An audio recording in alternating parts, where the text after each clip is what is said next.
Hello everyone. मैं हूं हिना और मेरे चैनल हिनास हॉरिजॉन में आप सबका स्वागत है। आज हम बीएससी जूलॉजी का एक बहुत ही इम्पोर्टेंट टॉपिक शुरू करने जा रहे हैं। आज हम फाइलम प्रोटोजोआ का एक डायनेमिक फीचर के बारे में पढ़ने जा रहे हैं जो है लोकोमोशन, और उसमें भी आज हमारा मेन फोकस है अमोबॉइड मूवमेंट पर कि प्रोटोजोआ में लोकोमोशन कैसे होता है, किस तरह होता है। इसे हम आज बहुत ही इजी वे में समझेंगे।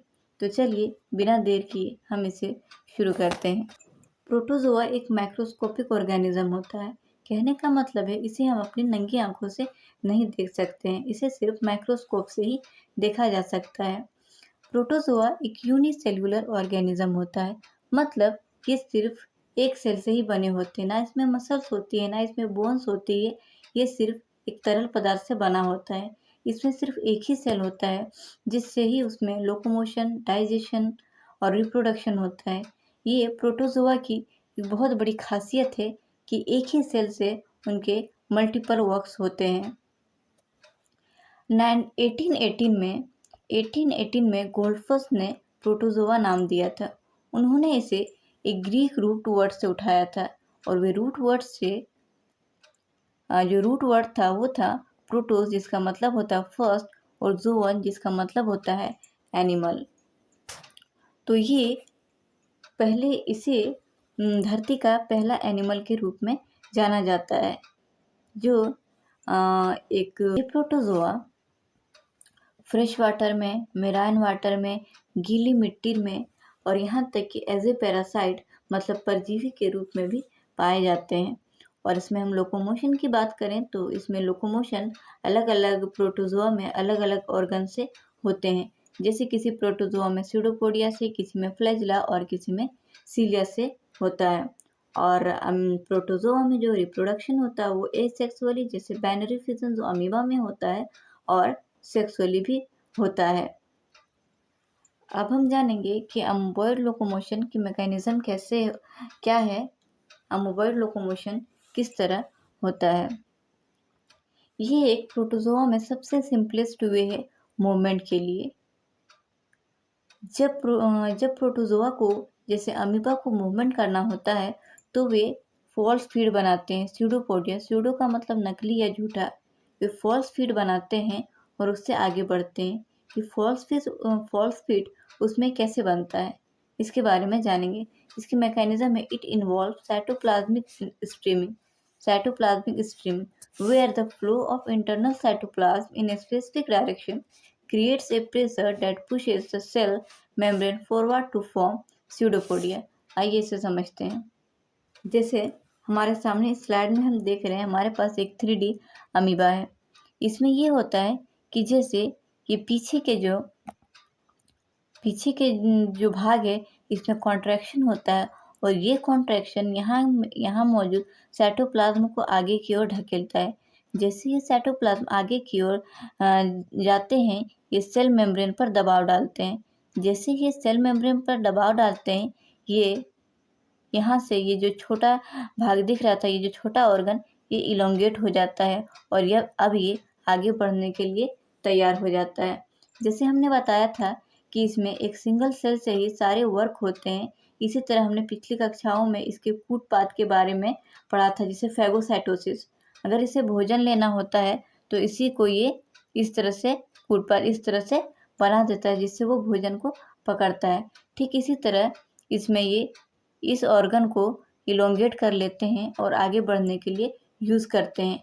क्योंकि इसमें साइटोप्लाज्म का प्रेशर बनता है और ये आगे की ओर बढ़ते हैं, इसीलिए इसे साइटोप्लाज्मिक स्ट्रीमिंग कहा जाता है।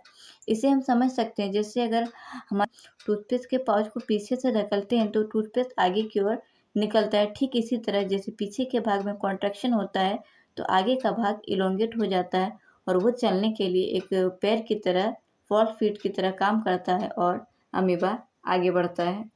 हुआ साइटोप्लाज्मिक स्ट्रीमिंग।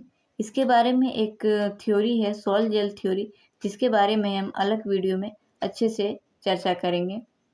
अब हम देखेंगे कि स्यूडोपोडिया, अलग अलग प्रोटोजोआ में स्यूडोपोडिया भी अलग अलग होते हैं, अलग अलग तरह से वर्क करते हैं। जैसे पहला है लोबोपोडिया। लोबोपोडिया ये होते हैं ब्लंट और फिंगर लाइक। ब्लंट का मतलब इस तरह आगे से गोल रहेंगे और फिंगर लाइक प्रोजेक्शन रहेगा, जैसे हमने अमीबा में देखा है। इसके बाद अगला आता है filopodia. Filopodia fine and thread like. फिलो का मतलब होता है धागा। ये पतले धागे की तरह रहते हैं और इसमें कोई एक्सियल रोड नहीं रहता, मतलब कोई सख्त भाग नहीं रहता है, जैसे युगलिफा में। एक्सोपोडिया ये लंबे होते हैं और सख्त होते हैं। इसमें एक्सियल रोड रहता, मतलब इसमें इस तरह से सख्त भाग रहेंगे, जैसे रहता है एक्टिनोफिरस में। अगला आता है रेटिकुलोपोडिया। ये एक जाल की तरह के स्ट्रक्चर होते हैं, जिससे जाल से ही नेटवर्क बना रहता है और वही जीव को आगे चलने में मदद करता है, जैसे होता है एल्फीडियम में। हम इनका एक बार चित्र देख लेते हैं ताकि हमको अच्छे से क्लियर हो जाए कि ये कैसे दिखते हैं। यहाँ हमें अमीबा में हमें लोबोपोडिया दिखाई दे रहा है। देखिए ये फिंगर लाइक प्रोजेक्शन है, आगे से इस तरह से मुड़ा हुआ है, इसे लोबोपोडिया कहा जाता है। फिलोपोडिया ये पतले धागे की तरह है। फिलोपोडिया। रेटिकुलोपोडिया देख सकते हैं जाल की जैसी संरचना बनी हुई है, इसे बोला जाता है रेटिकुलोपोडिया। और ये देखिए कांटे की तरह है, बहुत सख्त है। ये आते हैं आपके एक्सोपोडिया में। इस तरह से सूडोपोडिया भी अलग अलग तरह के अलग अलग जीवों में होते हैं। तो इसमें हमको इतना समझ में आ गया कि प्रोटोजोआ में लोकोमोशन कैसे होता है, प्रोटोजोआ कैसा जीव है, वो कैसे जगह में पाए जाते हैं, उसमें लोकोमोशन कैसे होता है। उसमें भी हमने आज डिस्कस किया अमोबॉइड लोकोमोशन के बारे में। अमोबॉइड लोकोमोशन में हमने अमीबा के लोकोमोशन के बारे में देखा और ये भी देखा कि अमोबॉइड लोकोमोशन जो सूडोपोडिया से होता है, तो अलग अलग जीवों में सूडोपोडिया किस किस तरह से पाए जाते हैं। इतनी बात हमें समझ में आई। अब अगले वीडियो में हम देखेंगे प्रोटोजोआ में फ्लैजिला के द्वारा मूवमेंट कैसे होता है। इसके अलावा हम सोल जेल थ्योरी के बारे में एक दूसरे वीडियो में अच्छे से डिस्कस करेंगे। अगर आप लोगों को वीडियो अच्छी लगी तो इसे लाइक कर दीजिए, और अगर आप लोग को अगले पार्ट में इंटरेस्ट है तो प्लीज़ चैनल को सब्सक्राइब कर लीजिए और इसे अपने दोस्तों के साथ शेयर भी कीजिए। तब तक के लिए पढ़ते रहिए, आगे बढ़ते रहिए। Thank you.